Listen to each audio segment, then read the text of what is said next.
Muy buenas noches a todos. Queremos darle la bienvenida a todos los que han venido a participar de este conversatorio sobre católicos y nueva constitución, organizado por la parroquia San Alberto Hurtado, queriendo iluminar todo el proceso de discernimiento hacia el plebiscito de salida, que será el 4 de septiembre.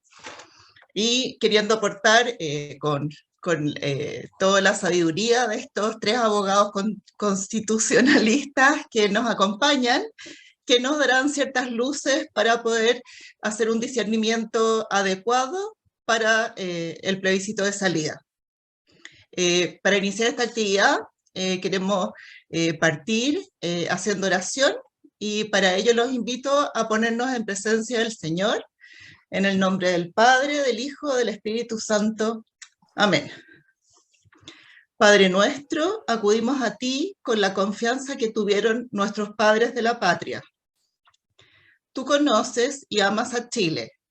Te pedimos el don del Espíritu Santo para discernir y comprender tu voluntad sobre la nueva Constitución que se nos presenta. Tu Hijo, el Señor Jesús, nos reveló tu verdad en su Evangelio y nos encomendó ser testigos de su reino en nuestra sociedad. Haz que, conociendo el proyecto de la nueva Constitución, podamos discernir tu voluntad, valorando el bien común y la dignidad de todos los hijos e hijas que vivimos en este suelo. Que Nuestra Señora del Carmen, protectora de nuestra patria, interceda para que bendigas a Chile y su destino. Amén. En el nombre del Padre, del Hijo, del Espíritu Santo. Amén. Muy buenas tardes a todos.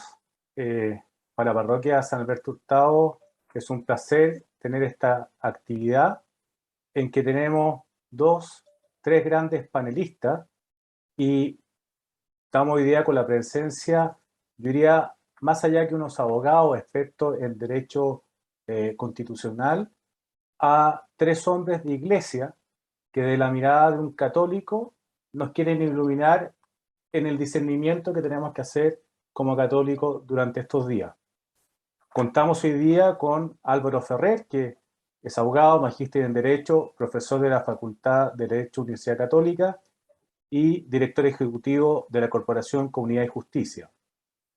Jaime Arancibia, doctor en Derecho de la Universidad de Cambridge, director del Departamento de Derecho Público y profesor de Derecho Administrativo y Constitucional de la Universidad de los Andes e investigador de Polis.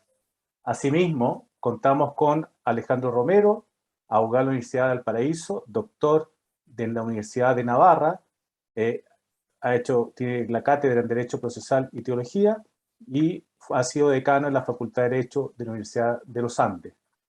Hemos dividido el panel en tres momentos.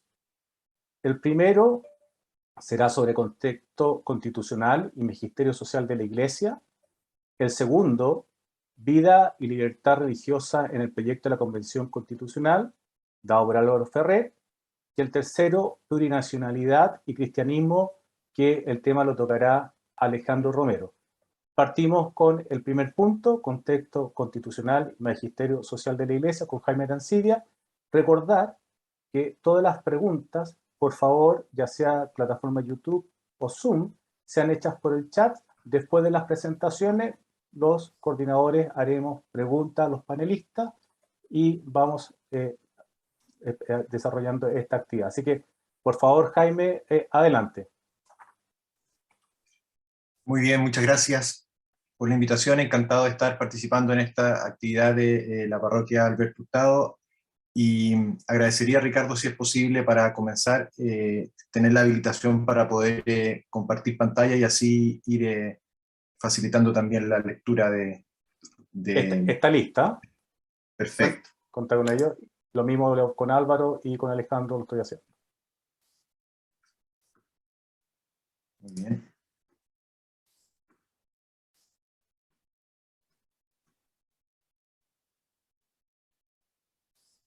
Perfecto.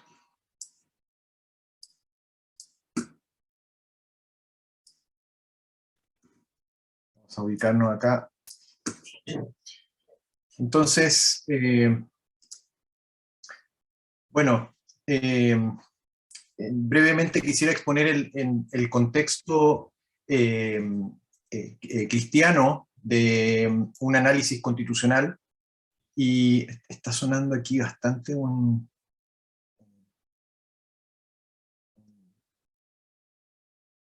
la admisión de gente que se... No sé cómo No te parar. preocupes, nosotros vamos a ver esa parte. Perfecto. El contexto de deliberación cristiana con respecto a la nueva constitución, y la verdad es que, bueno, eso nos permite a nosotros, al menos los creyentes, desarrollar una línea de argumentación centrada también en las enseñanzas del magisterio pontificio. Pero lo primero que quería decir con respecto a esto es que a la hora de analizar una buena constitución de un país, cualquiera que éste sea, debería ser un ejercicio relativamente sencillo para los cristianos, porque de alguna manera, sin pecar de soberbia colectiva, yo diría que Occidente debe al cristianismo la configuración del orden, de los principales aspectos de su orden constitucional. El cristianismo, por así decirlo, está a la vanguardia del derecho constitucional en sus inicios, a la hora de ir incorporando o ir reconociendo los derechos fundamentales del hombre y una idea del poder como aquella que está al servicio de la persona. Todo el orden constitucional de los países, a partir del cristianismo, comienza a fundarse en la idea de dignidad de la persona. Y por lo tanto, a la hora de hablar de cristianismo y constitución, es importante decir que nosotros, los creyentes, no necesitamos acudir a verdades de fe para que sean, por así decirlo, difíciles de explicar, o a misterios de la fe para defender un orden constitucional, desde el mismo momento en que el ideario constitucional del cristianismo está basado sobre una idea racional, perfectamente atendible por cualquier hombre de buena voluntad, una idea racional de la dignidad de la persona, una idea basada en la ley natural, en los derechos naturales, en el trabajo propio de Aristóteles y de Santo Tomás, y por lo tanto nosotros tenemos que entender que a la hora de hablar de constitución, los cristianos no tienen por qué asumir una especie de complejo o de actitud defensiva, porque la verdad es que desde que el influjo del cristianismo en materia constitucional ha sido fundamental para el reconocimiento de los derechos de la persona, incluyendo los derechos sociales. El cristianismo es el primero en desarrollar esta idea de protección por los más débiles, por los pobres, durante siglos.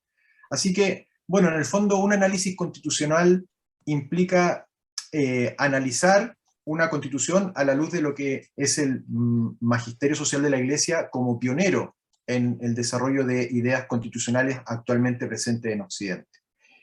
Y por lo tanto yo diría que la constitución vigente nuestra, más allá de aquello que se pueda perfeccionar, está fundada en una idea de dignidad de la persona, que es el paradigma fundamental del orden constitucional vigente, como entendiendo la dignidad de la persona como merecedora, en nuestro caso podríamos decir merecedora por haber sido hecha a imagen y semejanza de Dios, de una serie de derechos. Entonces, cuando uno mira el ideario cristiano constitucional, uno se da cuenta que este viene a decir que en el fondo a una persona, por el solo hecho de ser persona, merece el reconocimiento, y no solamente el reconocimiento, sino que también la protección del Estado a una serie de derechos fundamentales.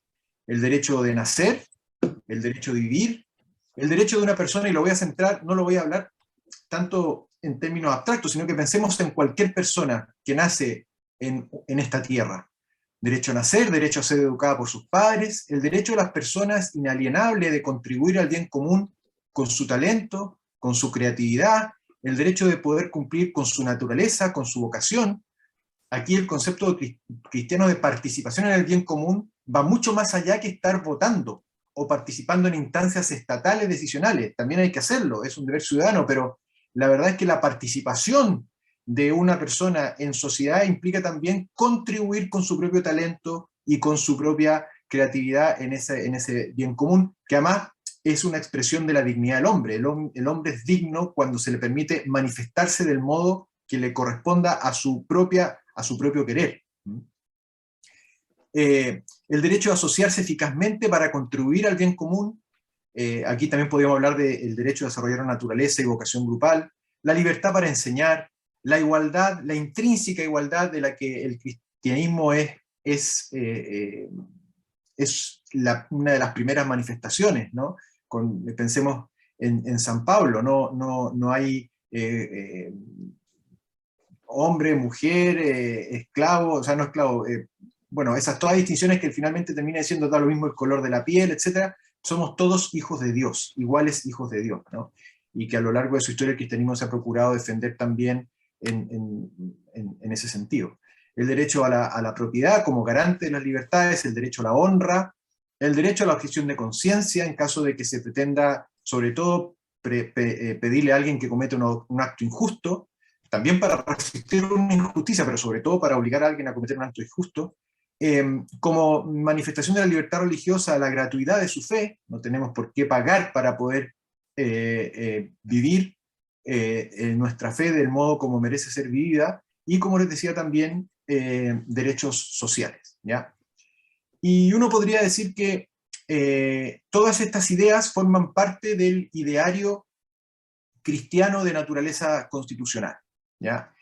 Y uno podría decir, ¿y ha dicho algo la Iglesia con respecto al régimen de gobierno? También lo ha dicho. Fíjense ustedes que en el Catecismo de la Iglesia, en el punto 1904, dice que es preferible en materia de política que un poder esté equilibrado por otros poderes y otras esferas de competencia que lo mantengan en su justo límite.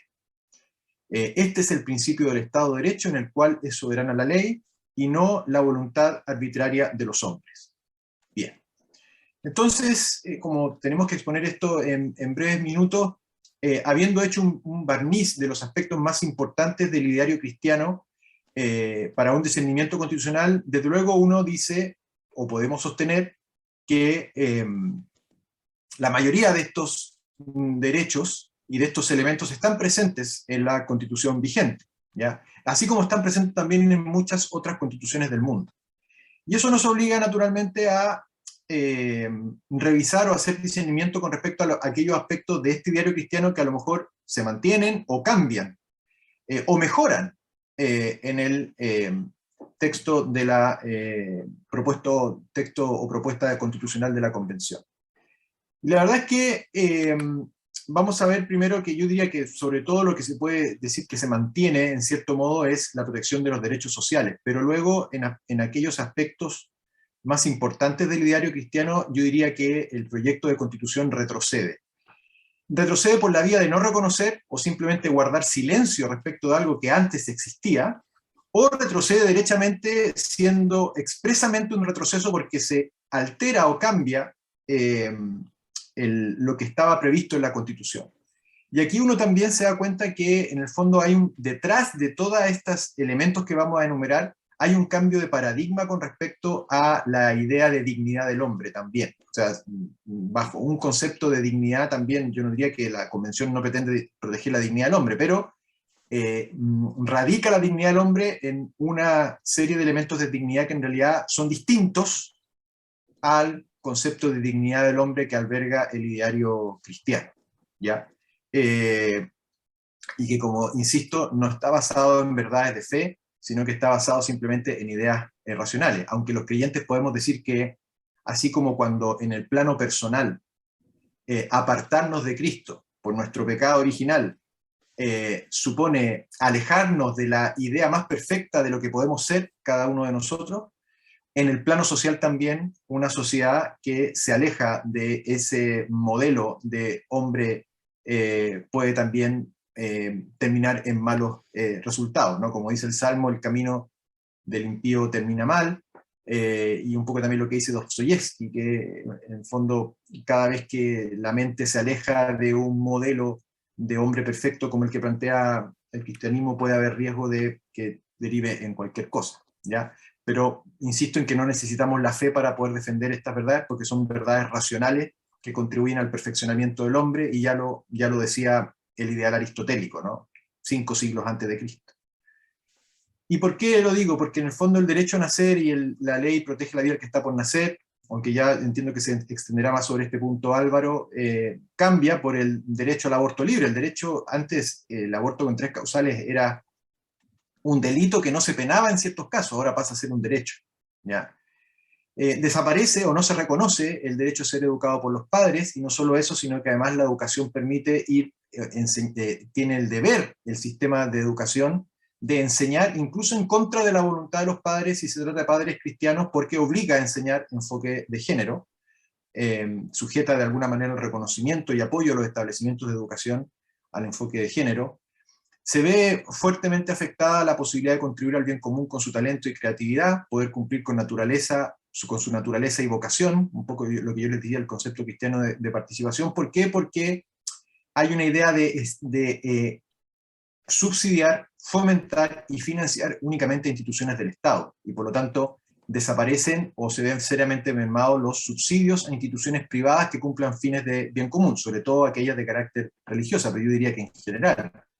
Y esto en materia educacional, por ejemplo, que es donde se pone fin a los subsidios, afecta severamente a aquellos colegios que quieran seguir funcionando y contribuyendo al bien común con apoyo del Estado, que nada menos que constituyen el 54% de la matrícula. Hoy en día de los escolares de Chile obedecen a estos colegios. Se afecta también el derecho de asociación para contribuir al bien común, porque en materia de salud, porque como sabemos la salud se estatiza, y la única posibilidad de que los privados puedan participar de esa provisión de salud es como concesionarios del Estado, pero no libremente como sujetos autorizados, sino que de alguna manera la salud deja de ser un ámbito entregado a los particulares, sino que pasa a ser exclusivo del Estado, y el Estado podrá, de hecho no está garantizado que sea así, podrá, dice el borrador de Constitución, dejar a los privados que participen en actividades de salud, y ahí vamos a ver si, bajo qué condiciones, porque cuando ya una persona es concesionaria del Estado ya no puede poner todas las reglas, no es como cuando un sujeto está simplemente autorizado y sujeto a fiscalización por el Estado. En materia de libertad de enseñanza, si bien se consagra en el texto, desaparecen los 2 pilares de la libertad de enseñanza, no están mencionados el derecho a crear, abrir y organizar establecimientos educacionales, y el otro pilar que también es el derecho de los padres a educar a sus hijos, pero además aparecen una serie de principios rectores que un colegio no podría no enseñar. ¿Ya? Algunos podrían entenderse como más neutrales o más de bien común, por así decirlo, pero otros son más ideológicos, ¿no? Como, insisto, en el enfoque de género y la educación no sexista, que en el fondo, llevado al plano literal, la educación no sexista significaría el fin, por ejemplo, de los colegios que tienen en el aula solo a alumnos o a alumnas, ¿no? ¿Por qué? Porque podría considerarse una educación sexista. Se ve fuertemente afectada también el ideal de igualdad, porque de alguna manera aparece un grupo con una serie de privilegios, más allá de la justificación o no que eso pueda tener, de lo que se va a hacer cargo el profesor Alejandro Romero. El derecho de propiedad adquiere una mayor precarización porque desaparecen también las precisiones que tenía en nuestra Constitución producto de nuestra historia. Las constituciones a lo largo de la historia son capas que se van poniendo para ir corrigiendo defectos de cada pueblo. Y aquí en el fondo desaparecen muchos de esas correcciones a nuestros defectos. Y en materia de propiedad, eso significa que la propiedad se precariza y incurre también en una ambigüedad que es fuente de incertidumbres. El derecho a la honra no está reconocido, desaparece. Y incluso la objeción de conciencia en materia de aborto también desaparece. O sea, así como está redactado, el derecho al aborto es un derecho que las mujeres van a poder ejercer, y que incluso los facultativos o médicos estarían obligados a practicar, porque la Constitución prohíbe cualquier tipo de interferencia o intervención en el ejercicio de ese derecho, tanto institucional como personal. O sea, desaparece de alguna manera la objeción de conciencia, incluso para los médicos católicos que no quieran practicar aborto. Y finalmente, un tema que también es interesante, hoy en día la Constitución garantiza, y entiendo que fue uno de los elementos que acordó el Estado de Chile con la Iglesia cuando se produce la separación Iglesia-Estado a comienzos del siglo XX, la exención de los tributos y contribuciones para los templos. Eso también desaparece, y por lo tanto, ahora en principio los templos dedicados al culto tendrían que pagar contribuciones por el fin de esta exención, ¿no? Un poco lo que yo digo es por así decirlo metafóricamente, el pagar para rezar, que antes se rezaba gratis en los templos, ahora se va a haber que pagar para rezar, o quizás también, simplemente por razones pedagógicas, a mí me gusta decir, bueno, antes era al César lo que es del César, y a Dios lo que es de Dios, ahora va a ser al César lo que es del César, y al César también lo que es de Dios, digamos, porque se termina pagando por la contribución para rezar en los templos, ¿no? Y en materia de régimen de gobierno, a propósito de lo que decíamos del punto 1904 del Catecismo, yo pienso que también hay un desequilibrio importante en el equilibrio de poderes. ¿Por qué? Porque se produce una concentración del poder en el Congreso, en desmedro de la Cámara Territorial, o sea, no piensen que va a ser como una Cámara de Diputados y un Senado. Desaparece el dominio legal máximo, por lo tanto hay más espacio para que el presidente pueda, cualquiera que sea, gobernar por decreto. La reelección presidencial produce un riesgo cierto de populismo, no es algo contrario a nosotros. Si quieren un poco una idea incluso más fuerte respecto de esto, escuchaba una entrevista el domingo a Camilo Escalona, que es un militante del Partido Socialista partidario del apruebo, pero cuando le preguntan qué es lo que más le molesta del proyecto de constitución actual, que él aprueba, él dice la reelección presidencial.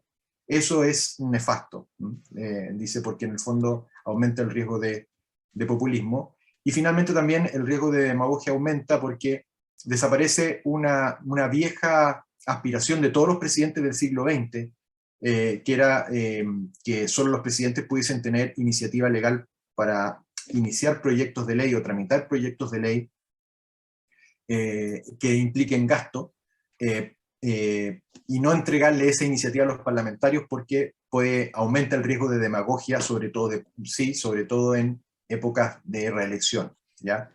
Y hoy en día eso también desaparece y queda en manos del presidente.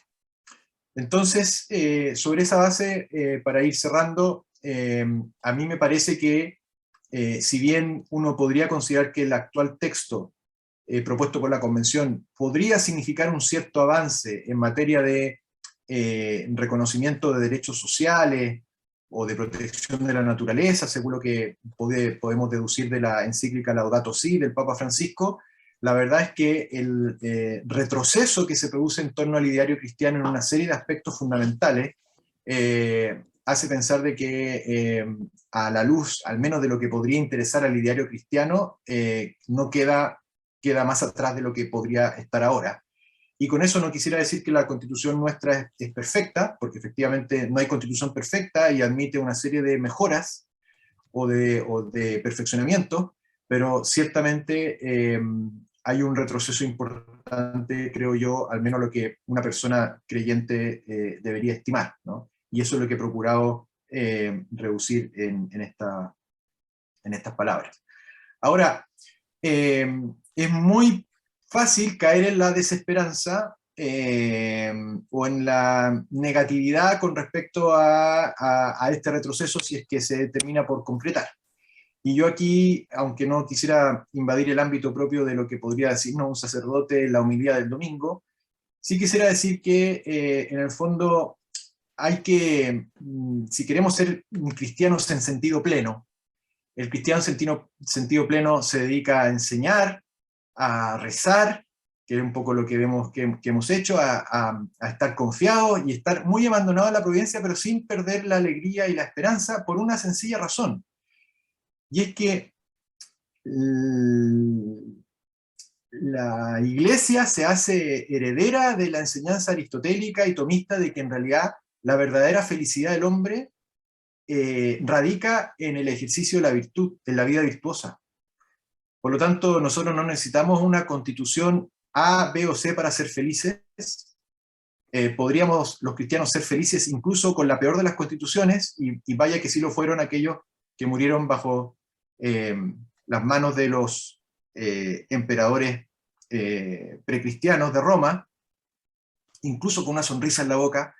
¿Por qué? Porque en el fondo se dan cuenta que la verdadera felicidad del cristiano está en la garantía de redención para el que lucha, y la verdadera felicidad está también en aquel que procura vivir una vida virtuosa. Entonces, naturalmente, a Dios rogando, con el mazo dando, pero si es que esto no resulta como uno quisiera, al menos nos pondrá a prueba la providencia para poder cumplir o vivir con mayor virtud aquello que antes estaba garantizado, ¿no? Hasta que, por las reglas del juego democrático, si así lo permiten, volver a dar esas batallas. Con lo cual quiero decirles que en el fondo no hay que perder la esperanza, no hay que perder la alegría, hay que seguir enseñando, pero sabiendo que, al menos por ser cristianos, nuestra alegría no depende de una constitución, porque si no abandonaríamos la verdadera esperanza, que es la esperanza de la redención.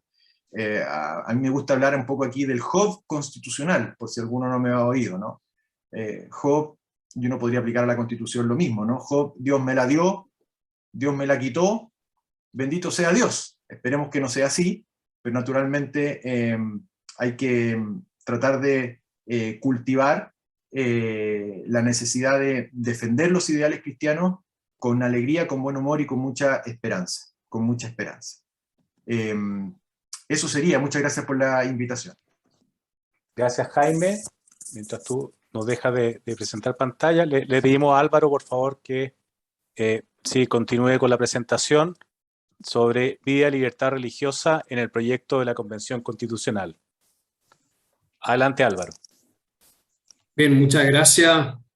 Gracias por esta invitación. Saludos a todos los que están en este Zoom y también viendo esto por YouTube. Un gusto poder participar y compartir con ustedes algunas reflexiones sobre una materia tan importante. La verdad es que quiero agradecerle a Jaime. Creo que ha hecho una síntesis extraordinaria y además terminando con un mensaje de esperanza, de alegría, de confianza en lo esencial que suscribo totalmente. Yo tenía un profesor, Jaime lo tiene que haber conocido, y Alejandro también, don Crescente Donoso, un gran profesor de filosofía del derecho, que siempre nos decía, cuando hacía unos análisis bastante descarnados, de que el mundo se estaba cayendo a pedazos, y en particular en nuestro país, él decía, pero no olviden que Cristo ya resucitó, por lo tanto, la guerra, así lo decía él, la guerra ya está ganada. Sin perjuicio de eso hay que darles los combates, y hay que darlos y reconocer que estamos en combate, en un combate temporal, pero también en un combate espiritual. Yo quiero enfatizar aquello, estamos en un combate espiritual, todo lo que está ocurriendo en nuestra patria, Dios lo permite en su providencia, pero sin duda que sería ceguera, a mi juicio, negar la acción del demonio en todo lo que está ocurriendo. Así que a revestirse con la armadura de Cristo y a dar las batallas. Bueno, yo voy a profundizar un poco en cosas que Jaime ya planteó, específicamente cómo el texto propuesto por la Convención Constitucional regula o pretende regular dos derechos fundamentales que forman parte de lo que el magisterio de la Iglesia denomina valores no negociables, ¿no? Valores no negociables. Una primera explicación ahí, ¿por qué se habla de valores no negociables? Las razones son muchas, pero yo quiero plantear solamente una porque el tiempo es muy breve. La persona humana es una criatura y por lo tanto la soberanía está en Dios. Y el que nosotros reconozcamos que hay ciertas cuestiones que no son negociables, que están fuera del ejercicio de la deliberación democrática, implica reconocer nuestra condición de criatura y por lo tanto reafirma en el orden político la subordinación a Dios como soberano. Lo que está en juego en traspasar o no los límites de esos valores no negociables, a mi juicio es esto, reconocer nuestra condición de criaturas.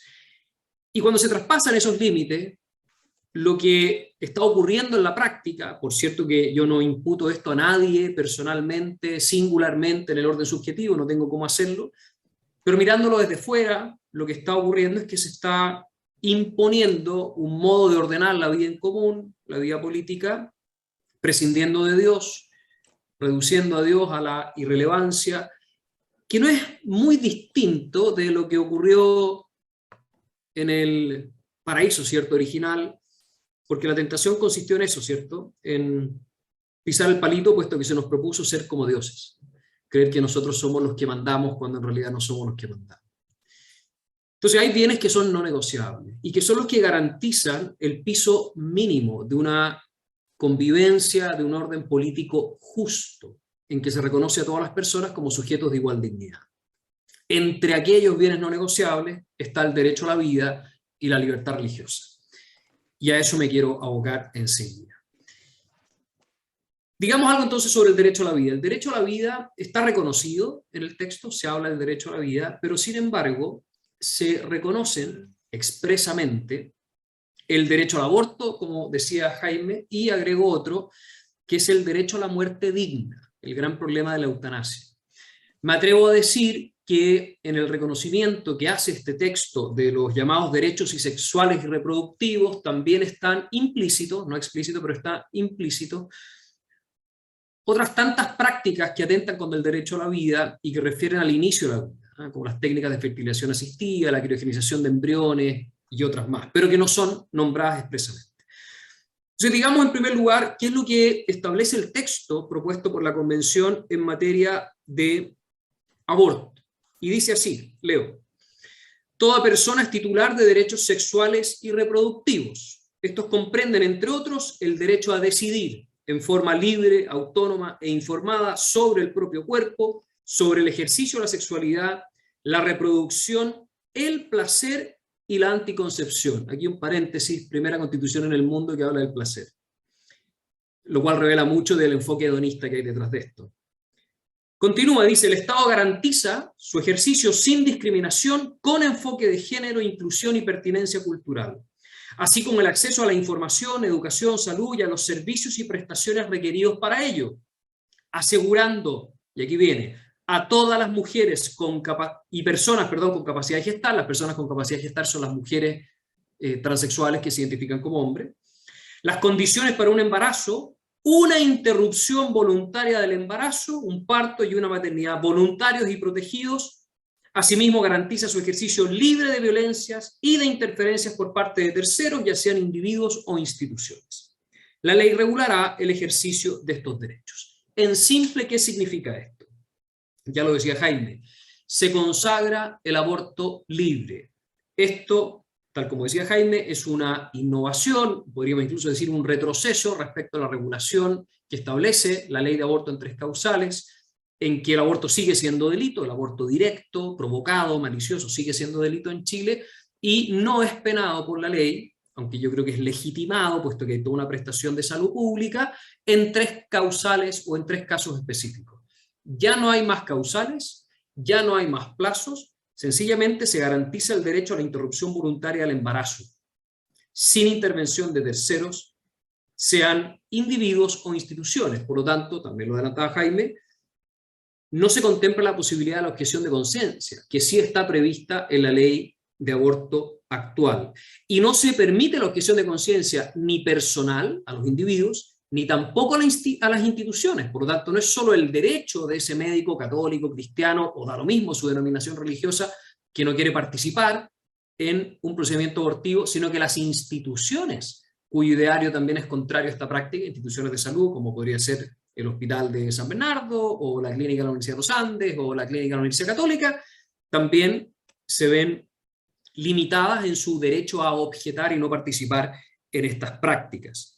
Se ha discutido mucho, cuando se aprobó este artículo, si aquel inciso que dice la ley regulará el ejercicio de estos derechos, establece o no una limitación.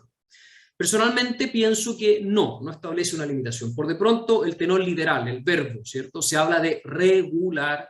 Si se quisiera limitar, se hubiese dicho eso.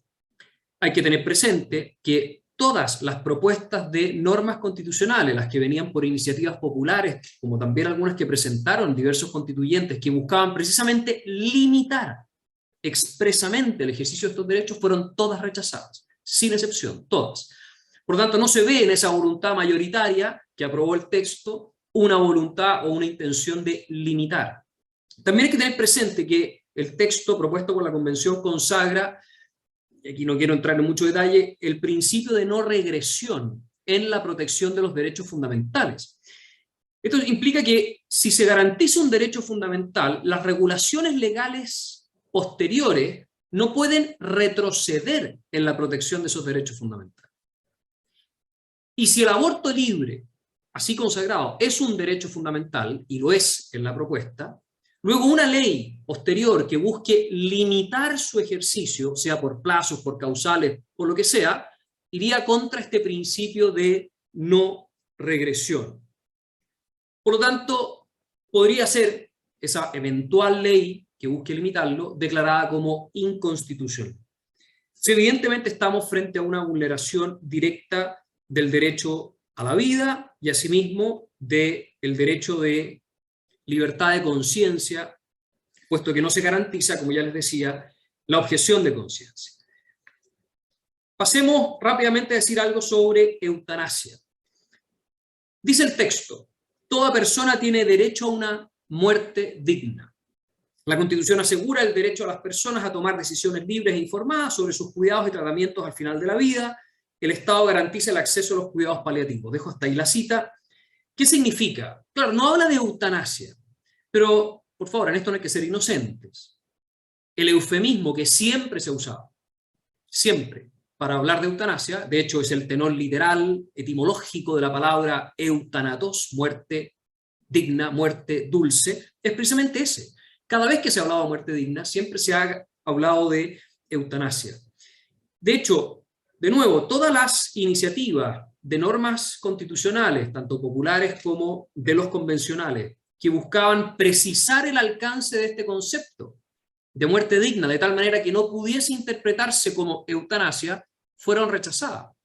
Y los mismos convencionales que aprobaron, no digo todos, pero varios de ellos, que aprobaron este texto, celebraban abiertamente en redes sociales que en la convención se había logrado lo que no había sido posible en el Congreso Nacional. ¿Por qué decían esto? Puesto que en el Congreso Nacional aún se está tramitando el proyecto de ley de muerte digna, de eutanasia. No es ley todavía. Bueno, ya se logró incorporar esto en el borrador, perdón, ya no es borrador, en el texto propuesto para una nueva constitución. Por lo tanto, aquí evidentemente hay también una contravención directa respecto al derecho a la vida, que es un bien no negociable. Y digamos algo ahora sobre libertad religiosa. ¿Qué dice el texto? Dice lo siguiente: el Estado es laico. Laico. En Chile se respeta y garantiza la libertad de religión y de creencias espirituales. Ninguna religión ni creencia es la oficial, sin perjuicio de su reconocimiento y libre ejercicio, el cual no tiene más limitación que lo dispuesto por esta Constitución y la ley. Luego dice que toda persona tiene derecho a la libertad de pensamiento, conciencia, religión y cosmovisión. Este derecho incluye la libertad de profesar, cambiar de religión o creencia, su libre ejercicio en el espacio público o privado, mediante el culto, celebración de ritos, prácticas espirituales y enseñanza. Además comprende la facultad de dirigir templos, me estoy saltando algunas líneas. Aquí viene una cosa interesante, dice: el Estado reconoce la espiritualidad como elemento esencial del ser humano. Y algo muy relevante, también lo adelantaba Jaime, dice así el texto: las agrupaciones religiosas y espirituales pueden organizarse como personas jurídicas, tienen prohibida toda forma de lucro, sus bienes deben gestionarse de forma transparente en conformidad a la ley, y fíjense, respetando los derechos, deberes y principios que esta Constitución establece. Claro, el problema es que esta Constitución, entre los derechos que reconoce, está el derecho al aborto libre. Entre los derechos que reconoce está el derecho a la, comillas, muerte digna. Entre los principios que reconoce están todos aquellos, también lo decía Jaime, que regulan el nuevo Sistema Nacional de Educación. Educación o sistema educativo que también se proclama expresamente como laico, que debe tener enfoque de género, que incluye la denominada educación sexual integral, que incluye la educación no sexista.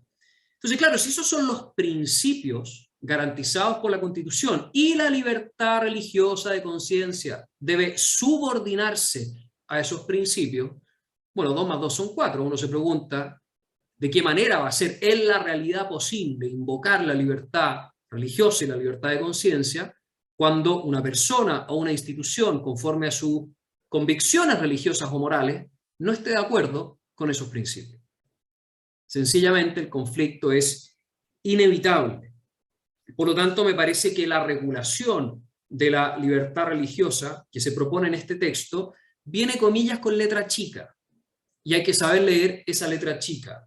Por de pronto, la misma noción de Estado laico hay que tomarla, a mi juicio, con cuidado, con bastante cuidado. Puede sonar muy atractiva, y la mayoría de las personas tiende a pensar que eso se refiere únicamente a que no se asume una religión oficial por parte del Estado y no se puede imponer una sola religión a todas las personas. Eso es cierto, pero la verdad que la noción de Estado laico, a mi juicio, es bastante más compleja que esa. Desde luego que esto nos lleva a una reflexión, a mi juicio, más filosófica, pero vale la pena al menos sentar el siguiente principio. Si el Estado de Chile es laico, se está asumiendo no tanto una neutralidad religiosa, sino más bien una indiferencia religiosa. Es cierto que el texto dice que se reconoce la espiritualidad como algo muy importante, esencial de la persona. Claro, pero varias líneas más arriba y unas líneas más abajo se igualan a las religiones, y aquí hay que ser preciso con los conceptos, se igualan a las religiones con las meras espiritualidades o prácticas espirituales, se las iguala con las cosmovisiones. Y tratar igual a cosas que son distintas no solo es irracional, no solo es arbitrario, sino que revela siempre un rebajamiento de lo más a lo menos. No es lo mismo una religión que una simple espiritualidad o que una cosmovisión, cualquiera sea su naturaleza. Aquí hay que decirlo también, conociendo la discusión, que se dio un desprecio al cristianismo. Esta es una constitución, y creo que está muy claro en el análisis que hizo Jaime, yo diría deliberadamente anticristiana. Fíjense que vimos algunos espectáculos en ciertas comisiones, cuando se discutían estas materias, en que se llegó incluso a decir que Dios era el mayor violador de derechos humanos en la historia, y que por lo tanto el Estado laico debía limitar cuanto fuera posible la presencia de Dios en el espacio público. Entonces, diciendo las cosas por su nombre, se habla de Estado laico, es verdad, eso es lo que dice el papel, pero en concreto, por estas cosas que les he dicho, y ciertamente hay muchas más que decir, es un Estado laicista militante, contrario a la religión, y en particular a la religión cristiana. ¿Qué hacer sobre esto? Suscribiendo todo lo que dijo Jaime, yo quiero leer un breve texto del Magisterio de la Iglesia, el famoso número 73 de Evangelium Vitae de San Juan Pablo II. Ustedes saben que este texto del Magisterio refiere principalmente al derecho a la vida y a los actos contrarios al derecho a la vida y a la protección de la vida inocente, tanto en su inicio como en su término.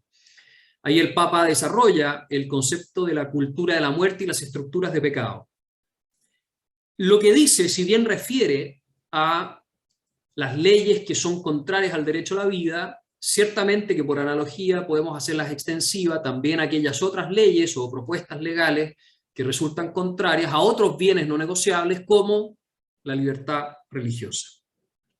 Dice así: así pues, el aborto y la eutanasia son crímenes que ninguna ley humana puede pretender legitimar.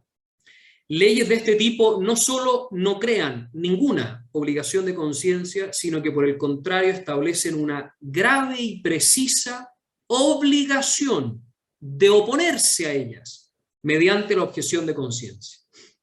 Es precisamente de la obediencia a Dios, a quien solo se le debe aquel temor que es reconocimiento de su absoluta soberanía, lo que les decía al inicio sobre la soberanía de Dios, de donde nacen la fuerza y el valor para resistir a las leyes injustas de los hombres. Es la fuerza y el valor de quien está dispuesto incluso a ir a prisión o a morir a espada, en la certeza de que aquí se requiere la paciencia y la fe de los santos. En el caso, pues, de una ley intrínsecamente injusta, como es la que admite el aborto o la eutanasia, nunca es lícito someterse a ella, ni participar en una campaña de opinión a favor de una ley semejante, y escuchen bien, ni darle el sufragio del propio voto. Bien, hasta ahí lo dejo yo. Muchísimas gracias. Muchas gracias, Álvaro. A continuación, seguimos con la ponencia de Alejandro Romero. Gracias, José Miguel. Yo no voy a repetir lo que me dijeron mis colegas, sino que yo quiero hacer otro enfoque, que es aterrizar en lo concreto lo que significa esto. Pero antes que eso, yo quiero hablar de una cosa muy simple, que es el efecto espectador. El efecto espectador en la psicología social describe un fenómeno que a mi juicio está dándose hace bastante tiempo en nuestra sociedad, y que consiste en lo siguiente. Las personas como grupo humano son menos propensas a actuar cuando piensan que otro va a hacer el trabajo. Siempre dicen, hay otro que va a hacer la pega, yo no lo voy a hacer. Y esto lo descubrieron los psicólogos a propósito de un asesinato en Estados Unidos el año 1964, donde muchas personas presenciaron este hecho y no actuaron pensando que iban a ser otros los que iban a hacer, los que iban a actuar. Y la verdad que ninguno actuó. Me pasa a mí que lo que está ocurriendo hace bastante tiempo en Chile, en la política chilena, es esto. Los cristianos estamos bajo el efecto espectador. Cuando vamos a las urnas, votamos por gente que pensamos que nos va a representar y al final no es así. ¿Cierto? Votamos por alguien que nos aseguró que el matrimonio iba a seguir siendo un hombre y mujer y lo entregó a la primera de cambio. Entonces, ¿qué es lo que ocurre? Y no quiero exagerar, yo comparto lo que dijo mi amigo, ¿cierto?, y compadre Jaime Arancía.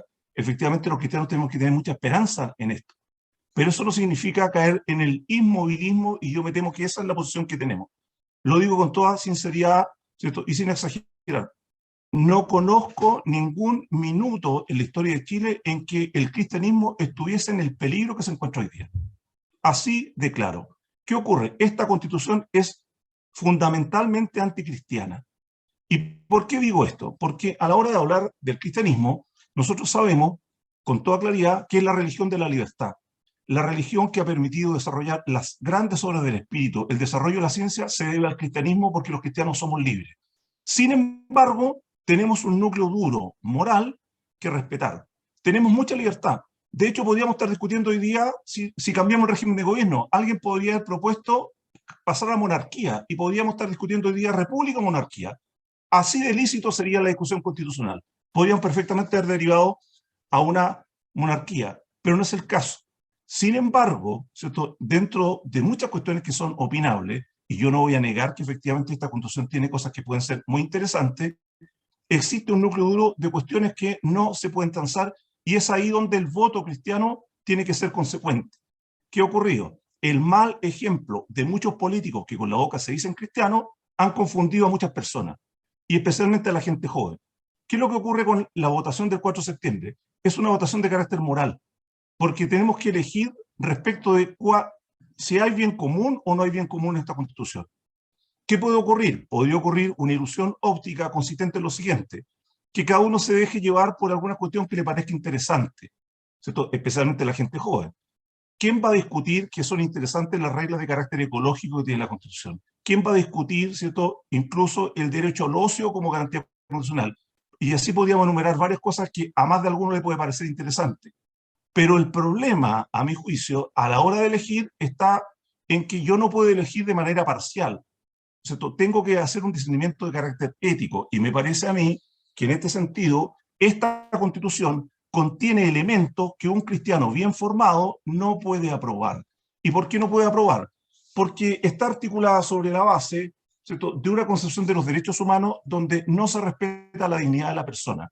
Si uno hace una lectura de la Constitución respecto de qué orientación tiene respecto a los derechos humanos, va a descubrir a poco andar que esta Constitución no respeta la dignidad del ser humano, y bajo ese supuesto objetivo, cualquiera, ¿cierto?, que vea las normas que yo le voy a citar tendría que llegar a esta conclusión, no le puede dar su aprobación en conciencia. ¿Cuál es el principal aspecto que uno tendría que pensar como creyente? ¿Cómo está reglamentada la libertad religiosa? Yo no voy a repetir, ¿cierto?, lo que dice Álvaro, simplemente lo es un aterrizaje práctico, que me importa y muchísimo, ¿cierto?, y no quiero caer en tecnicismo. La Constitución de 1925 significó para los católicos un cambio cultural bastante potente porque se separó la Iglesia del Estado. Hasta antes de la Constitución del 25, la religión oficial del Estado de Chile era la católica. con la constitución sacada adelante por un presidente masón como era don Arturo Alessandri. No obstante ello, de manera pacífica, ¿cierto?, pudimos transitar y convivir casi un siglo. El año 2025 cumplíamos un siglo. ¿De qué? De un Estado que era neutro. A partir del 1925, y por favor no se deje nadie engañar de que esto es un invento, ¿cierto?, de los cuatro generales y toda esta gente, ¿cierto?, que siempre se esclava de la consigna. Esto viene del año 1925. Yo los invito a leer el trabajo del profesor Arancibia, que rastreó todas las normas históricas, y que vamos a descubrir que en 1925 en Chile se instauró la libertad de culto. Y esto es muy importante porque hemos separado dos realidades, el Estado, ¿cierto?, y la religión. Y hemos podido convivir en paz durante mucho tiempo. Que han habido tensiones entre gobiernos de turno de distintos signos con la Iglesia, pero evidente que han habido tensiones. Pero nunca el gobierno ha tenido, ¿cierto?, el poder para controlar en lo que los cristianos y los otros cultos creen. Y me refiero a los hermanos judíos, a los hermanos evangélicos, a los musulmanes. ¿Qué ocurre aquí? Esta constitución viene con letras chicas. ¿Y por qué viene con letras chicas? Porque lo dice el mismo artículo 67, ¿cierto? Toda la actividad de los distintos cultos, el nuestro, el cristiano, tendrá que hacerse respetando los derechos, deberes y principios que esta Constitución establece. Y ahí está la trampa. Porque si se aprueba esa norma, el conflicto ya está servido entre los creyentes. ¿Qué ha ocurrido, cierto? Hay religiones, y las respeto, que normalmente son, digámoslo en términos coloquiales, de bajo perfil. Pero los cristianos, cuando vemos algo malo, hemos actuado en la historia de Chile, haciendo ver nuestro punto de vista, para bien o para mal, pero lo hacemos ver. ¿Qué es lo que pasa si se llega a aprobar, ¿cierto?, esta situación que es, en el fondo, el Estado laico, que es una cosa novedosa, de un Estado que es neutro, que ha permitido, ¿cierto?, que las religiones puedan actuar con tal que no se opongan a la moral, a las buenas costumbres o al orden público? Vamos a pasar a un estatuto religioso donde la Constitución que se quiere aprobar va a marcar la pauta de actuación. Y eso es muy grave. Y quiero justificarlo, vamos al aterrizaje práctico de lo que ocurrió en otros países. Me refiero a una nación como la francesa, que le ha hecho un gran aporte cultural a este país. La Revolución Francesa, si algo nos regaló a los chilenos, es que muchas órdenes religiosas vinieron a evangelizar, y el 1800 se caracteriza en Chile por haber recibido lo mejor de Francia, que eran muchas órdenes religiosas. Está, ¿cierto?, el ejemplo a la vista. Pues bien, ¿qué ha ocurrido en Francia desde la Revolución Francesa en adelante? Cito simplemente un ejemplo extremo, ¿cierto?, el de Anarquí Clos. Durante la Revolución Francesa se declaró enemigo personal de Jesucristo, y lo dijo con todas sus letras, para abogar por la descristianización forzada de Francia. Pues bien, los enemigos personales de Jesucristo en Chile los conocemos, tienen nombre y apellido, que están esperando la oportunidad para descristianizar, y esta Constitución se los va a permitir. ¿A qué ha llegado la Francia de hoy día?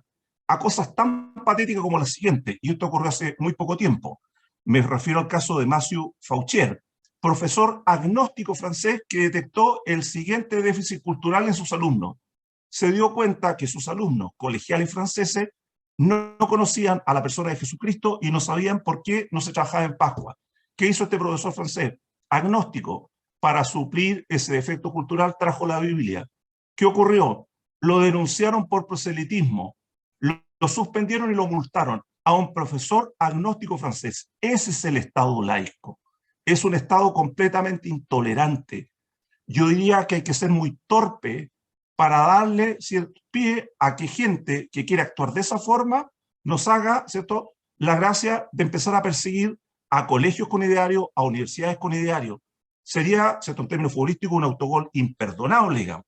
¿Y por qué es importante esto? Porque, fíjense, ¿cierto?, pequeñas cuestiones de matices. La Constitución del 25 asegura que el culto está libre de contribuciones. ¿Qué hace este proyecto constitucional? Artículo 67 no dice nada. O sea, basta, si desaparece esta norma, basta para que el laicista convencido presente un proyecto de ley y van a pagar impuestos todos los templos de Chile. Es cierto que los templos ubicados tal vez en zonas pobres no le aplicarán la regla que no pagan impuestos.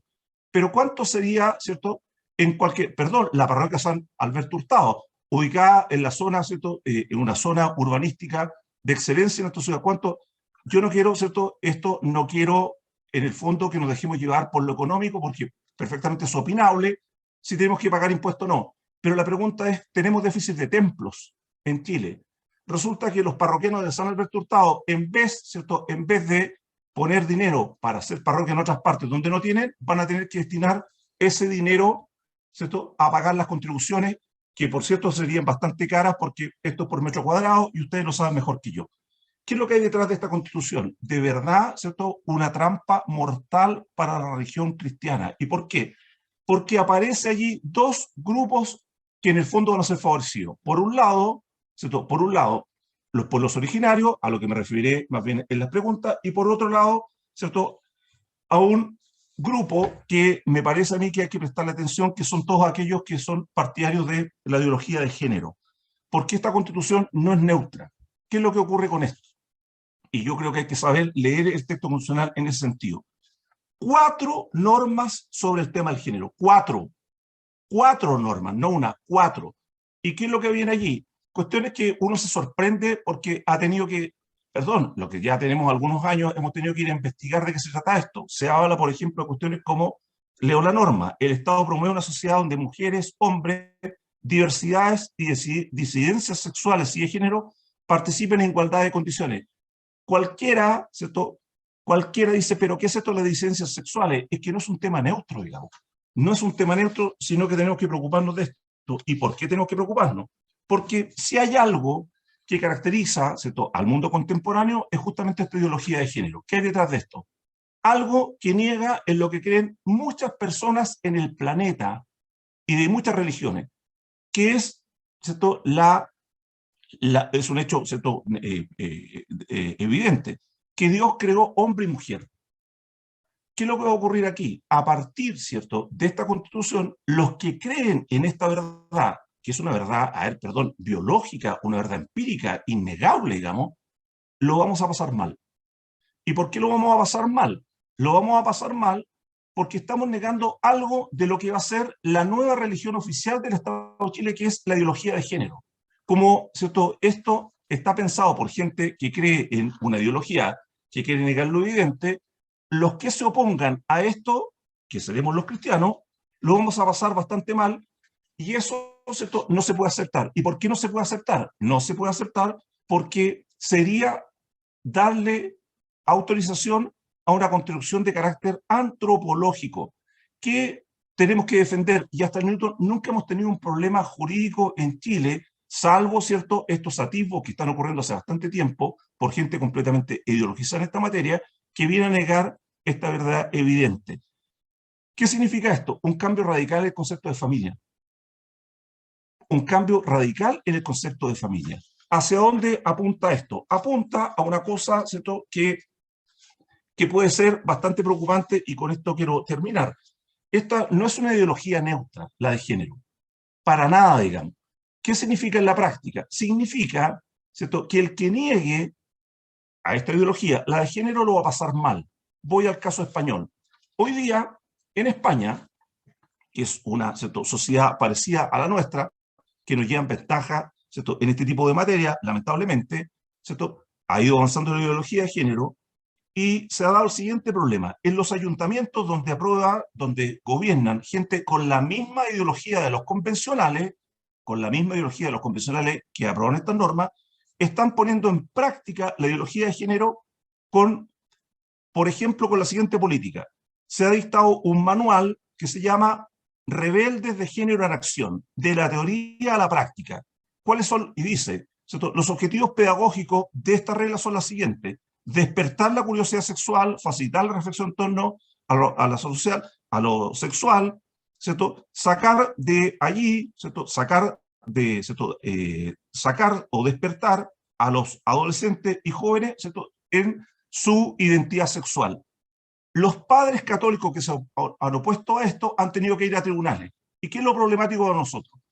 Si ustedes examinan en este proyecto de constitución que los jueces tienen que resolver con perspectiva de género, jaque mate, porque forma parte de los valores constitucionales oponerse al género. O sea, un juez de la República va a quedar impedido de poder paralizar un manual de este tipo de educación sexual en cualquier colegio. Entonces, ¿a qué invito yo? A que en aquellas cuestiones que son del núcleo duro, del cristianismo tengamos la fortaleza para que hagamos todo lo que está a nuestro alcance, y por cierto rezar, para que una constitución que nos pone en riesgo respecto a nuestras creencias no sea aprobado. No puede ser aprobado un texto de esta naturaleza porque simplemente lo vamos a pasar mal.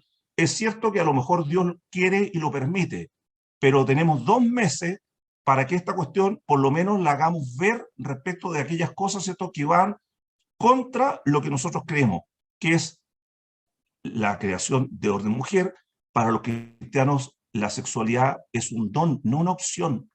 El que dice que es una opción está equivocado. Y no solo eso, o sea, si usted ve la norma constitucional, el proyecto es, en ese punto de vista, bastante extremo, porque pone el énfasis en negar lo que es evidente.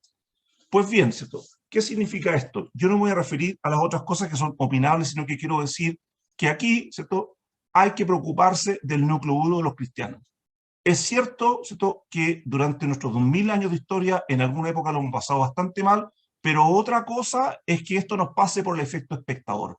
Y tenemos, ¿cierto?, la obligación moral de llamar la atención y hacer todo lo que esté a nuestro alcance para que una cuestión que va, ¿cierto?, contra lo que creemos pueda ser aprobado.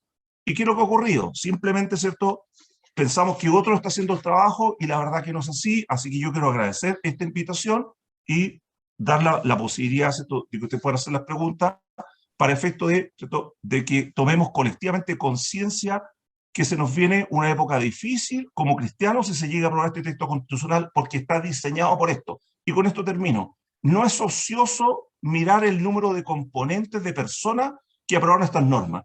Ya aquí se da la confluencia de liberales, ¿cierto?, ateos y agnósticos que hicieron mayoría en la convención constituyente y que se quieren dar un gusto con nosotros, y eso no lo podemos permitir. Muchas gracias.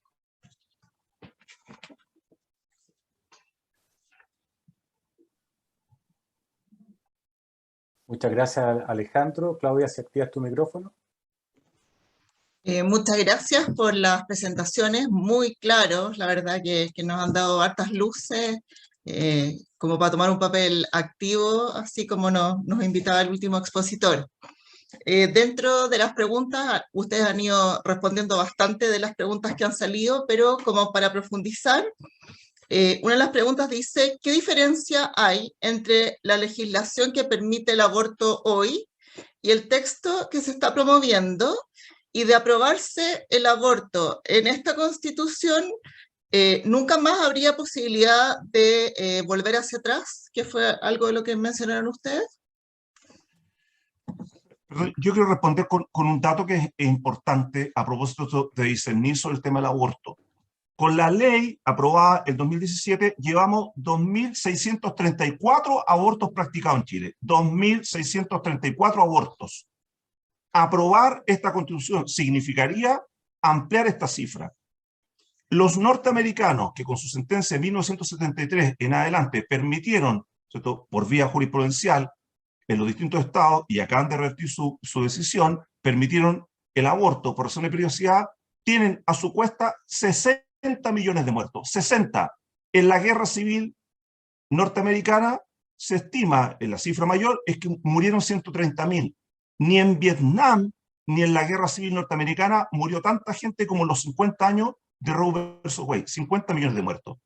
No podemos nosotros, los cristianos, tolerar que esta cifra lamentable, 2.634 abortados en Chile, ¿cierto?, aumente. Ese es el dato duro. ¿Y por qué quieren llegar a esto? Simplemente porque la norma constitucional aceptada, ¿cierto?, aceptada no permite regresar atrás. Va a ser muy difícil.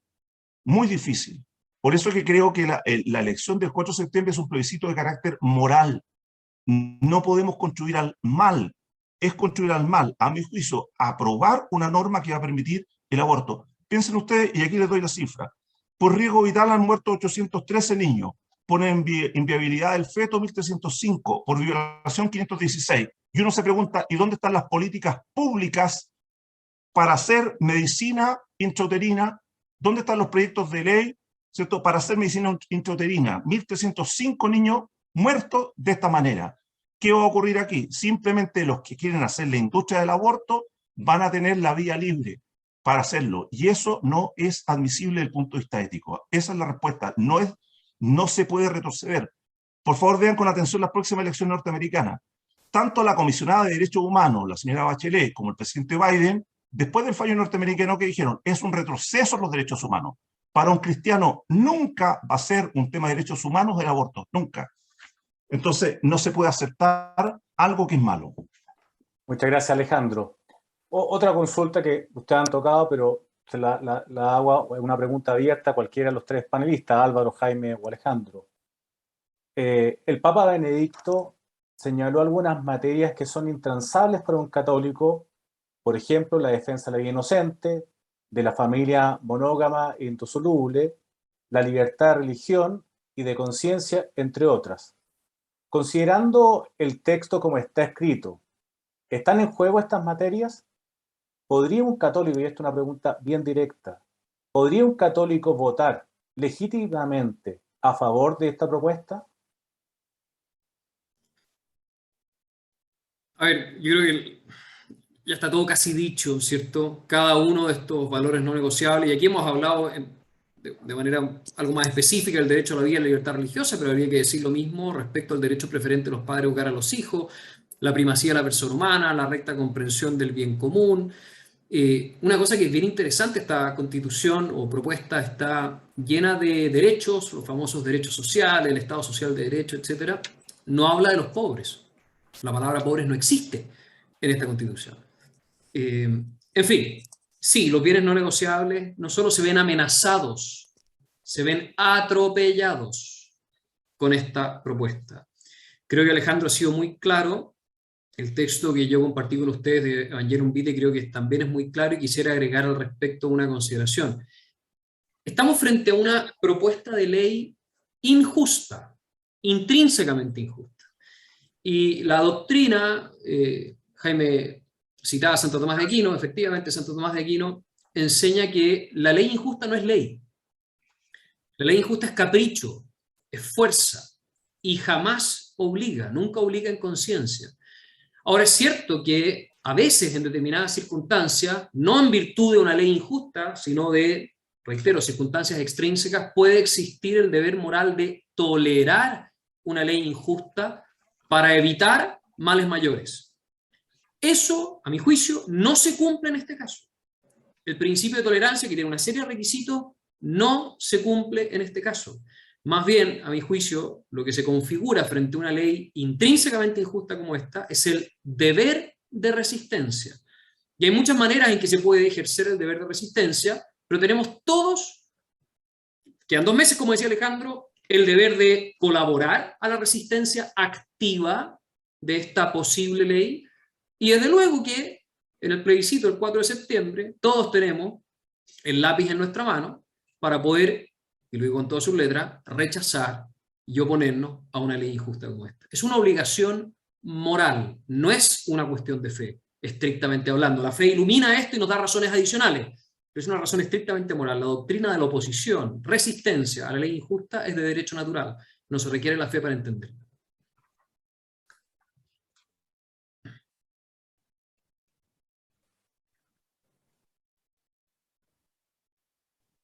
Gabriel.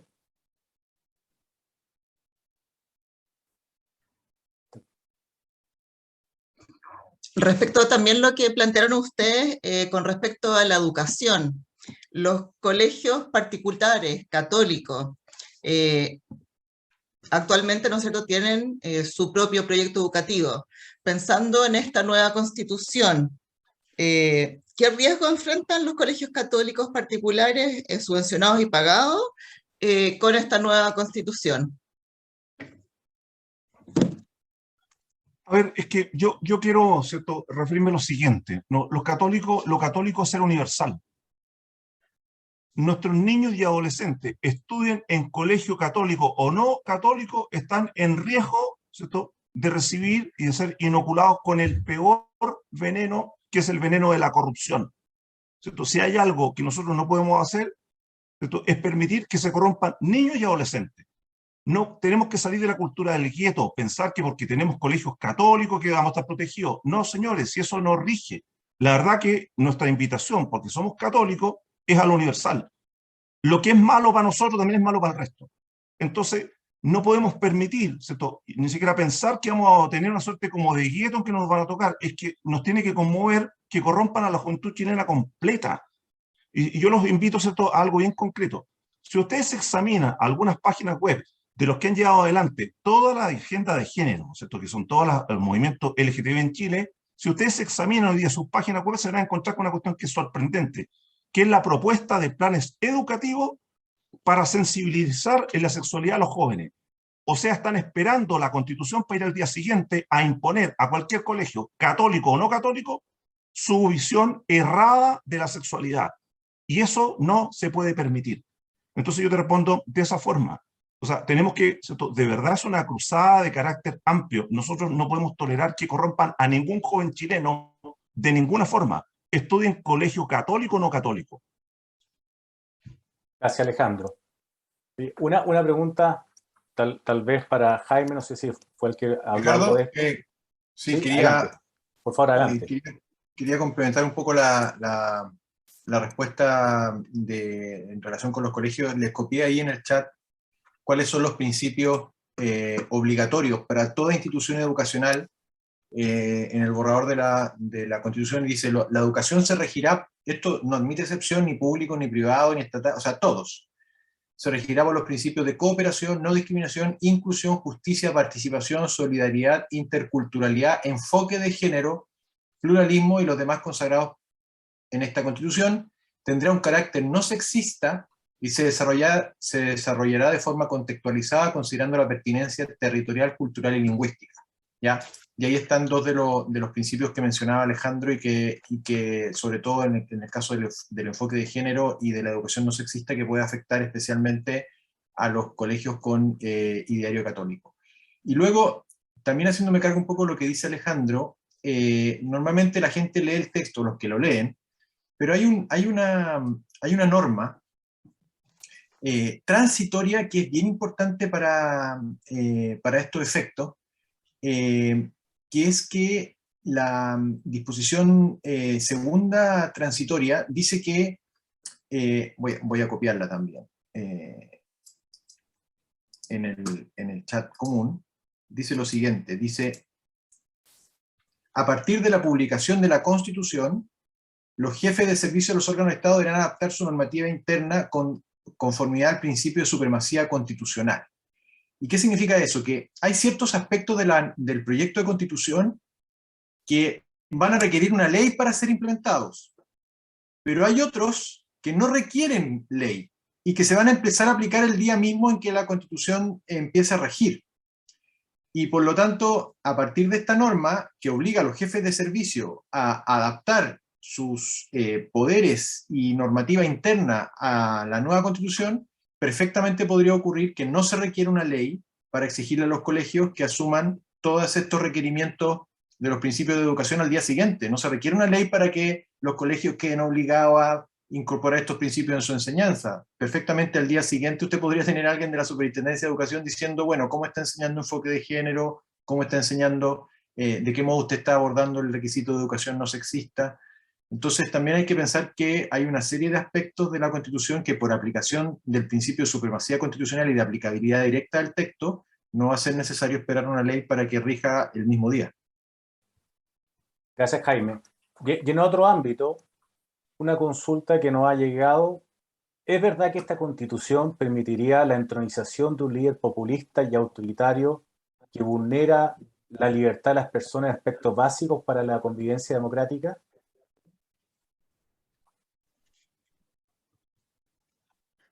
Sí, a ver, naturalmente eso admite distintas respuestas, pero más que decir sí o no a la pregunta concreta, yo diría lo siguiente. Aquí normalmente hay dos modelos de ideas de constitución. Está la constitución, la idea más típica, más se podría decir anglosajona, que es un poco la que marca la pauta con la Carta Magna, que es la constitución como un límite al poder, ¿ya? Pero también está la concepción revolucionaria de constitución, que en realidad la libertad no se asegura limitando el poder, sino que esa idea de constitución dice que la el modo de que las personas sean libres es que tengan que hacer caso a las normas que establecen las autoridades establecidas por el soberano. O sea, el soberano asegura la libertad diciéndole a usted lo que tiene que hacer. Si todos hacen lo que yo diga, van a ser más libres que si no hicieran lo que yo diga, ¿no? Y por lo tanto, ese segundo modelo de constitución que exacerba el poder y que se concibe sobre la base de que la constitución no existe para limitar el poder, sino que para exacerbarlo y así ser más eficaz en el ejercicio del poder, ciertamente tiene algunos de los elementos de esta constitución. De hecho, los mismos convencionales han sido bastante transparentes en esto, al decir que esta constitución va a asegurar que el poder ejercido por el Estado sea mucho más eficaz. Y eso ciertamente puede contribuir a un riesgo de mayor autocracia. Ahora, con respecto al populismo, la verdad es que cuando uno lee autores como Pierre Rosanvallon, que yo les recomiendo vivamente leer, él tiene un libro que está en las librerías, Pierre Rosanvallon, que se llama El siglo del populismo. La gracia de este pensador francés, que además es socialista, y es uno de los directores de la Escuela de Altos Estudios en Francia, trata a cada uno de los elementos del populismo. Y dice, bueno, un fenómeno populista, una norma populista o un órgano populista cumple los siguientes requisitos. La verdad es que uno los mira, y aquí no necesito yo decir si eso no es populista, simplemente le voy a leer los atributos del populismo o para caracterizar un movimiento populista, que es lo que establece Rosanvallon. Primero, aprecio y destacar el referéndum por sobre la democracia representativa. Segundo, desprecio por los cuerpos intermedios. Tercero, un odio a la élite o a toda oligarquía por considerarla inmoral o corrupta. Un desprecio a los partidos políticos como instancias de representación. El pueblo ya no consiste en una clase, sino que consiste en una construcción de demandas identitarias. Aversión a los jueces. Proteccionismo económico. Simplificación de los problemas de la realidad social. O sea, al final la realidad social está mal porque es culpa de los ricos, digamos, no hay ningún otro tipo de análisis más sofisticado. Inflexibilidad en las posturas, hay un desprecio por los acuerdos, por considerarlos entreguistas, y fragmentación de la unidad del Estado. Esos son los elementos que Rosanvallon establece para decir si algo es o no populista. La verdad es que yo diría que, al menos mirando este ejercicio constitucional, se cumplen varios de ellos. Perdón, a mí me gustaría complementarlo con algo que no quiero dejar pasar. Cuando se discutió la norma sobre el derecho a la vida, una periodista convencional muy conocida llegó a decir lo siguiente, para que le tomemos el peso a estos. Dice, me rebelo contra quienes se oponen al aborto argumentando que están a favor de la vida. Esta es una afirmación de una violencia extrema que humilla y descalifica a quienes creemos que toda mujer tiene derecho al aborto. A ver, ¿para dónde va esto? Los países que han avanzado en esta línea, ¿cierto?, invierten todas las reglas. O sea, nosotros que hemos luchado desde hace 2000 años por el derecho a la vida, vamos a ser considerados violentos.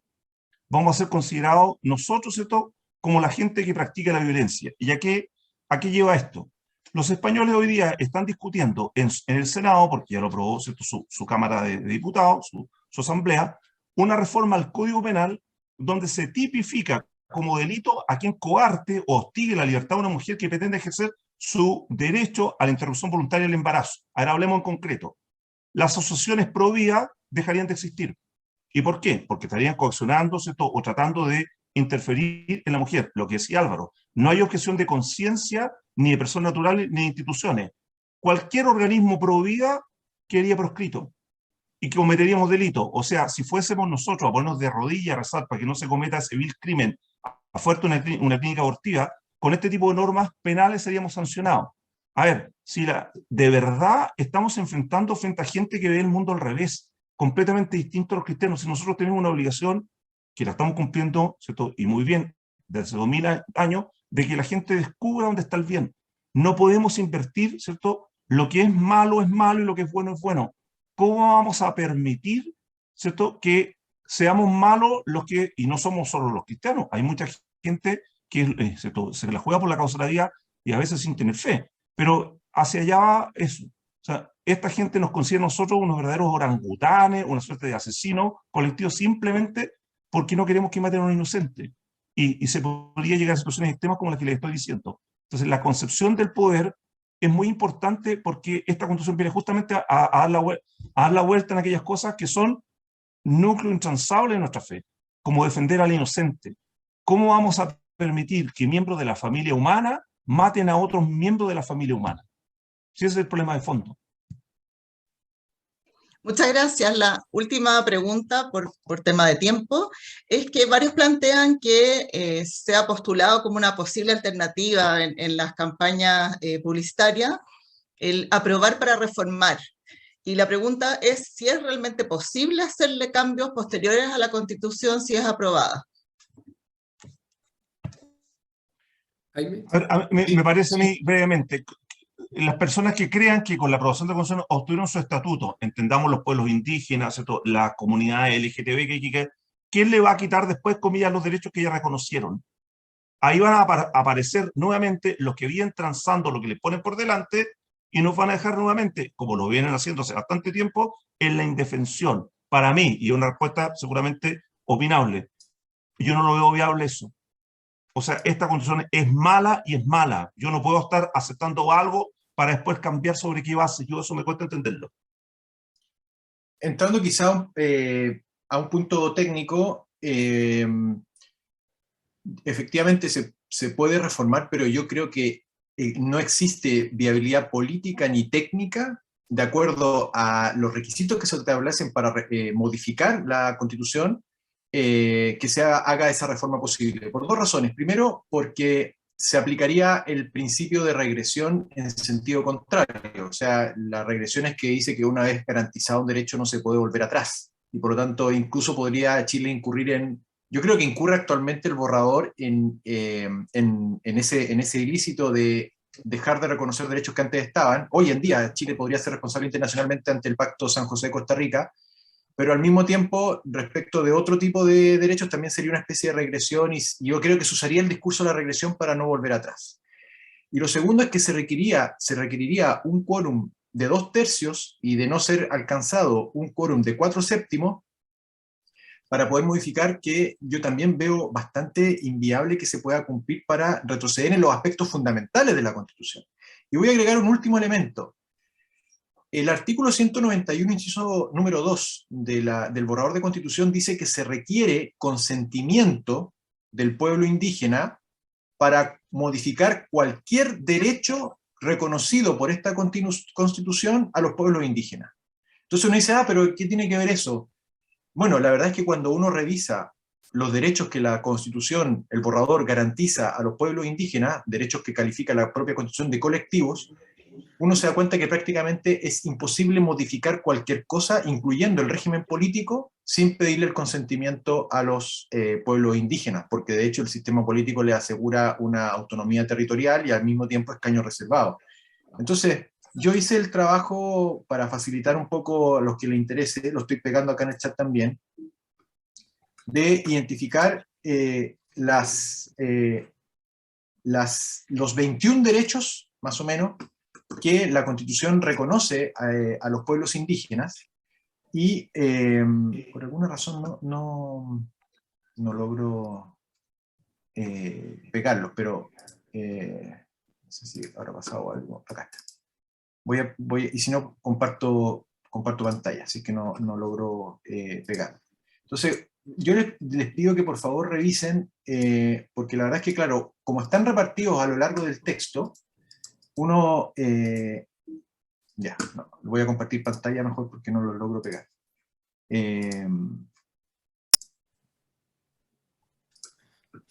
Claro, como están repartidos a lo largo del texto, uno dice, no se notan tanto, pero ¿qué es lo que digo acá? Hay materia o asuntos que exigen consentimiento vinculante de los pueblos indígenas para aquellos relativos a los derechos de los pueblos reconocidos en esta Constitución. Entonces la pregunta es, ¿cuáles son los derechos de los pueblos y naciones indígenas reconocidos en esta Constitución, cuya modificación requiere consentimiento vinculante?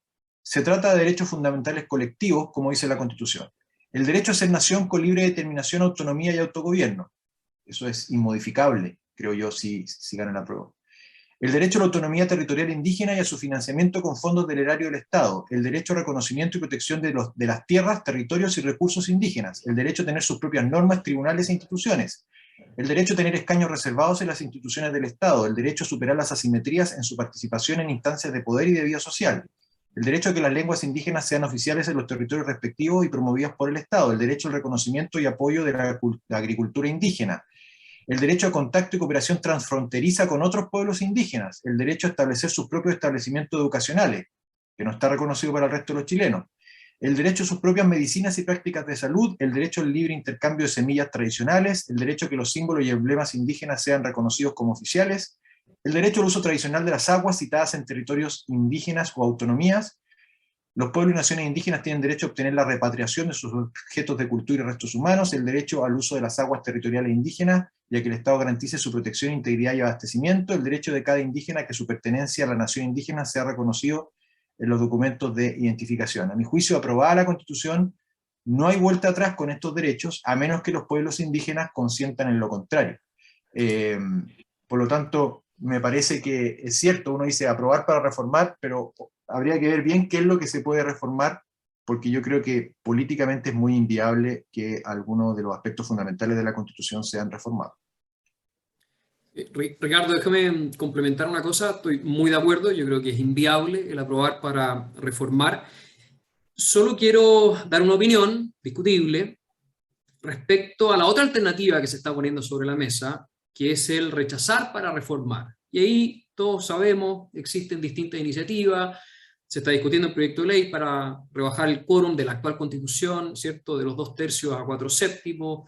Hay una iniciativa interesante, se llama Plan C, otros están por ahí promoviendo que si gana el rechazo, sigamos en el debate constitucional, algunos quieren otra asamblea como la que tuvimos, otros quieren un grupo de expertos, en fin, no quiero criticar esas alternativas, sino que más bien llamar la atención sobre un punto que por lo que me ha tocado ver es común en todas esas alternativas, que es la nula importancia y deficiente protección, no todas por igual, por eso digo deficiente protección, de estos bienes no negociables. Estos bienes no negociables, en el texto que estamos analizando, el de la Convención Constitucional, está claro que se ven atropellados y eso es inaceptable, eso es injusto, hay que resistirlo, y lo digo con toda su letra, hay que rechazarlo. De ahí no me muevo un milímetro. Pero yo tendría mucho cuidado con que la moneda de cambio para hacer más viable el rechazo sea seguir entrampados en un proceso de discusión constitucional donde estos bienes no negociables no sean protegidos o más bien sean entregados. Tendría mucho ojo con eso. A propósito de lo que dice Álvaro, quizás volviendo un poco atrás con el aprobar para reformar, sobre todo pensando en los católicos, en el fondo igual uno puede quedar con la conciencia tranquila de que aprueba porque después va a reformar, pero ese acto de aprobación ya, en solo acto de aprobación, por mucho que tenga la intención de reformar después, ya está negando un conjunto de elementos esenciales del ideario cristiano constitucional, con esa raya. Entonces, tiendo a pensar de que puede ser una alternativa para algunos, pero considerando el modo como el borrador desconoce aspectos fundamentales del ideario constitucional cristiano, ya el solo hecho de aprobar me parece que significa estar negando esos bienes, por mucho que uno diga después reforma. Eso. Muchas gracias a cada uno por la claridad de sus presentaciones y las respuestas. La verdad que nos han aclarado, nos han iluminado mucho en cuanto a nuestro deber como católicos. Y para finalizar, a nombre del Consejo Pastoral de nuestra parroquia, San Alberto Hurtado, nos dejo con Ricardo Fernández, quien les dará una declaración. Muchas gracias. Cuando se inició el trabajo de la Convención Constituyente, nuestro Consejo Pastoral de la Parroquia San Alberto Hurtado se unió a otras comunidades parroquiales con el fin de apoyar iniciativas que son muy importantes y que no deben estar ausentes en una Constitución para el bien y desarrollo de nuestras familias. Y por supuesto son de un bien importante para nuestra nación. Elegimos 4 iniciativas. Estas fueron: 1. Defensa de la vida humana desde la concepción hasta la muerte natural. 2. Libertad de conciencia, que incluye el ejercicio del culto y su expresión en espacio público. 3. Reconocimiento de la familia como pilar fundamental de la sociedad y del bien común de sus miembros. 4. Derecho preferente y deber de los padres a la educación de los hijos y libertad de enseñanza. Asimismo, recibimos la declaración de nuestro cardenal don Celestino Aoz y de nuestro obispo a través de la Conferencia Episcopal de Chile, indicando sus preocupaciones, necesidades de cambio y también sobre valores que debemos procurar sean parte de nuestra sociedad. Les invitamos a que estas declaraciones sean leídas para nuestra toma de conciencia y reflexión nuevamente. Este panel ha querido ser de una ayuda e invitarnos a seguir conversando y también estos temas compartirlos en familia, con nuestros amigos, con nuestros compañeros de trabajo. Creemos que es muy necesario el poder dialogar para que nuestro voto sea justamente después de un proceso de diálogo fraterno y de un discernimiento. Agradecemos la participación de cada uno de los que se han conectado, ya sea vía Zoom o por YouTube, y especialmente a los panelistas Álvaro Ferrer, Jaime Arancibia y Alejandro Romero. Reiteramos la importancia de participar en el próximo plebiscito de nuestro país. Es crucial la participación de cada uno de ustedes. De cada uno de nosotros dependerá el futuro de nuestras familias y la sociedad. Desde nuestra fe, debemos iluminar aquellos ámbitos de nuestra sociedad que no deben estar ausentes para crecer en una patria a donde se valore la vida, siendo justa y fraterna. Les pedimos al Señor que nos dé la gracia en estos días para reflexionar en forma serena y clara, a no caer en la descalificación y por ningún motivo en la violencia. Que nuestra Madre, la Virgen del Carmen, interceda por cada uno de nosotros. Muchas gracias, muy buenas noches, y para terminar vamos a tener la bendición de nuestro párroco, el Padre Pedro Ríos. Buenas noches, agradezco al Consejo Parroquial de la Parroquia San Alberto, y también agradezco a quienes están siempre motivándonos, animándonos en la formación, y sobre todo en un tema tan importante como este proceso de constitución. Agradezco también a que siempre han estado atentos a nuestras necesidades, y cuando hemos querido acudir a ellos nos han dado la puerta abierta, tanto a la parroquia como también a la iglesia. Así que a Alejandro Romero, a Álvaro Ferrer y Jaime, también quiero agradecer, Jaime Arancibia, agradecer la participación de ustedes, su exposición, su pasión y sobre todo su iluminación a cada uno de nosotros. Así que agradecer a cada uno de ustedes y todos los que han participado de este panel, y ojalá esta reflexión va a estar en nuestra página web de la San Alberto Hurtado, o también vayan a YouTube de San Alberto Hurtado y se van a encontrar con esta reflexión para que ustedes también puedan hacer de esto un instrumento de reflexión y conversación. Así que agradecer a cada uno de ustedes y que tengan muy buenas noches y dar una bendición, ya que estamos en las vísperas de la festividad de la Virgen del Carmen. Le pedimos a nuestra patrona que tomemos esto muy en serio, y que eso también nos ayude a discernir, y como decía uno de los panelistas, sin duda que en la oración, y en la oración también uno descubre también la fuerza que puede ayudarnos a vencer cualquier obstáculo. Así que Dios bendiga el trabajo de ustedes, queridos panelistas, a todos ustedes, comunidad, y que todo sea para un Chile mejor, un Chile donde nuestras familias puedan sentirse más protegidas, más amparadas, la vida, y sobre todo también caminar en un Chile mucho más fraterno. Dios los bendiga, en el nombre del Padre, del Hijo y del Espíritu Santo. Amén.